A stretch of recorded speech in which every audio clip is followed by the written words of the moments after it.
Carlos já cantava.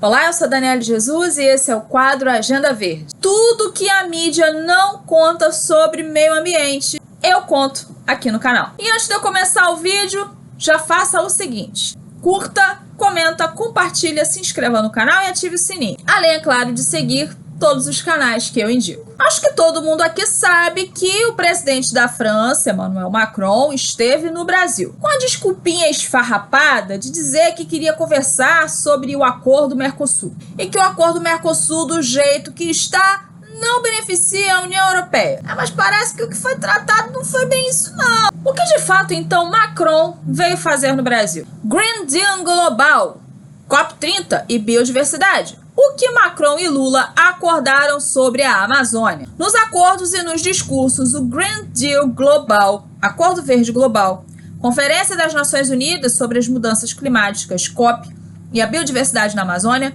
foram mencionados diversas vezes. Um dos anúncios que chamou a atenção foi o que prevê o investimento de aproximadamente 5 bi em um plano de ação sobre a bioeconomia e a proteção das florestas tropicais. Lula e Macron se comprometeram a levantar recursos por meio de uma parceria financeira entre a Agência Francesa de Desenvolvimento e os bancos públicos brasileiros. No próximo vídeo, eu vou tratar o que é o Green Deal Global. Hoje vamos nos ater apenas ao que Macron veio fazer no Brasil, sobre esse acordo que tem a ver com a nossa Amazônia. Lula e Macron anunciaram plano de investimento de 5 bi para a Amazônia. O programa de investimentos em bioeconomia tem como objetivo arrecadar o valor nos próximos 4 anos.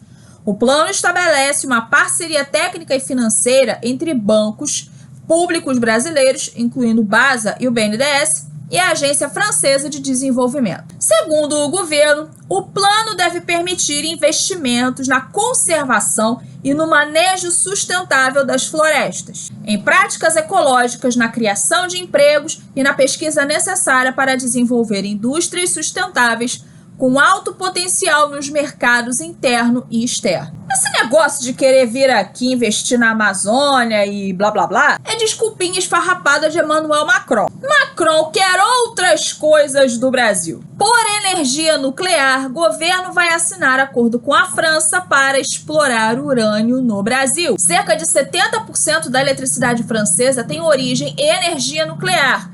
E o país aposta nessa fonte como caminho para a transição energética. Acontece que o país depende de importações de urânio e vê um de seus principais fornecedores, o Níger, passar por instabilidades políticas. Chegamos em um dos cernes da questão. O Níger é um dos países mais pobres do mundo, com o pior IDH, mas é um país rico em urânio e que é explorado pela França. Ou era, né? Porque agora acabou a mamata. Níger, golpe ameaça interesses de Paris no mercado de urânio. Toda a gente no Níger sente que essa parceria é muito desigual, disse Laouane Gaia, antigo ministro da Energia. Mas por que essa parceria com a França era tão desigual com o Níger? No e-mail enviado ao jornal DW, Gaia se refere a inconsistências significativas.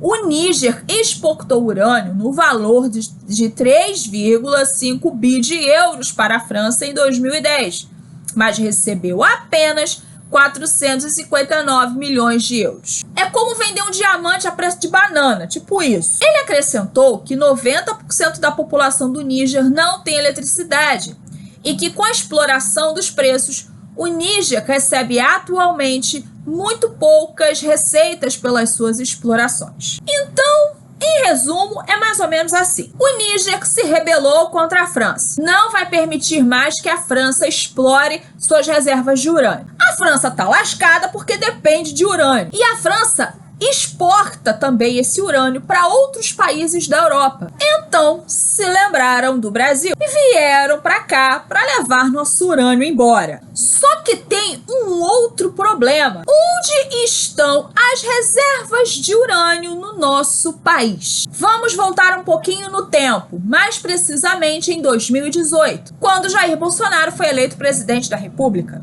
Uma das bandeiras do Bolsonaro era dar autonomia para os índios, para que eles pudessem fazer o que quisessem na sua terra. Porque a atual legislação proíbe que se faça qualquer coisa em terras indígenas. E quando eu falo aqui que a legislação proíbe, ela proíbe o índio também de fazer qualquer coisa na sua própria terra. Então, tipo assim, se o índio quiser ser um fazendeiro, ele não pode. Se o índio quiser ser um garimpeiro, ele não pode. O índio não pode fazer nada na terra dele. E o Bolsonaro queria reverter isso. E é aqui que você vai entender um pouquinho dessa coisa de Macron, Brasil, urânio, Amazônia, índio e etc. Bolsonaro fala em rever Raposa Serra do Sol. Homologada há 13 anos, a terra indígena Raposa Serra do Sol pode ser revista pelo presidente eleito Jair Bolsonaro.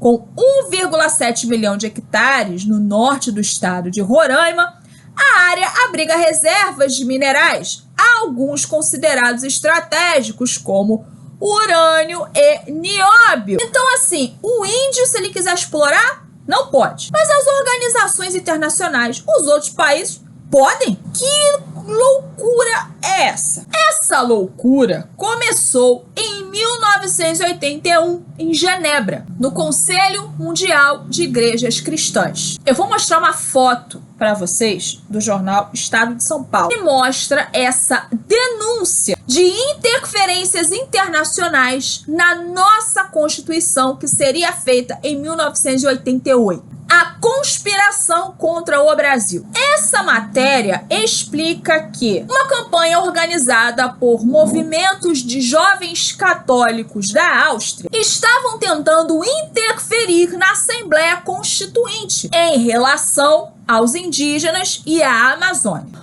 O Conselho Indigenista Missionário, órgão filiado à CNBB, juntamente com esse Conselho Mundial das Igrejas Cristãs, queriam que a nossa Constituinte proibisse a exploração de terras indígenas. Quando eu falo aqui exploração de terra indígena, não leve para o lado pejorativo da palavra exploração. Mas quando eu falo aqui de exploração, eu estou falando no sentido bom. Exploração no sentido de levar progresso, de levar emprego, de levar o mínimo de dignidade para os indígenas. Porque essa galera toda que eu acabei de mencionar aqui, CNBB, Conselho Mundial das Igrejas Cristãs, os Jovens Missionários da Áustria, esse povo todo aí que tem ligação progressista, queriam que os indígenas continuassem vivendo como quando Cabral chegou aqui, sem um mínimo de dignidade e sem uma visão de progresso. Muito diferente dos índios americanos, que até tem cassino e nem por isso deixaram as suas origens. Eles continuam falando no idioma próprio, eles cultivam a sua cultura, suas danças, etc., mas estão inseridos na sociedade. Os índios americanos têm direito a prosperar, diferentemente dos índios brasileiros, que são tratados pela ala progressista como animais em um zoológico. Eu vou tentar fazer um resumo de como toda essa história aqui começou. Tudo começou com uma denúncia de um jornal venezuelano chamado El Universal, em 8 de agosto de 1984. O jornalista que fez essa reportagem, chamado Ricardo Escaldante, disse que em janeiro de 1971, o Conselho Mundial de Igrejas e o Instituto de Etnologia Berna Genebra convocaram um simpósio chamado Simpósio sobre Diversidades Interétnicas na América do Sul. Em 1981, foi realizada uma outra reunião no Equador, onde se falava uma coisa que o Lula fala muito hoje: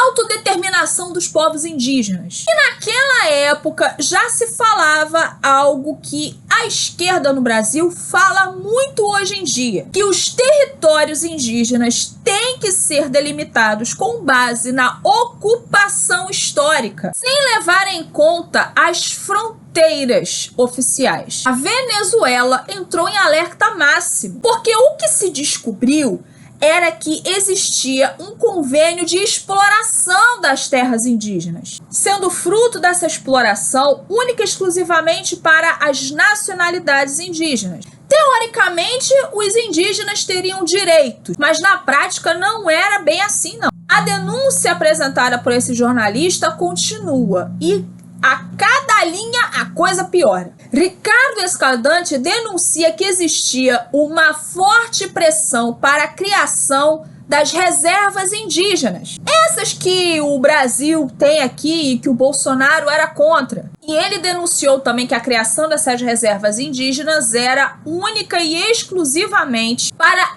utilizar da imagem do índio para seus fins políticos. Ou seja, esses movimentos, essas organizações se utilizam da imagem dessas pessoas para obter vantagem e obter o que está debaixo do nosso solo, tal qual o doutor Enéas Carneiro já denunciava. Eu quero ler esse trecho da matéria que saiu no estado de São Paulo, ipsis literis, para que você entenda um pouco mais dessa denúncia. Para o governo venezuelano, resultava claro, desde 1984, que o movimento que se articulara desde 1971 tinha um duplo objetivo: criar as condições para que a extensão geográfica das terras indígenas e os direitos históricos a eles reconhecidos criassem as condições para a vigência do conceito de soberania restrita dos estados amazônicos sobre seus territórios e impedissem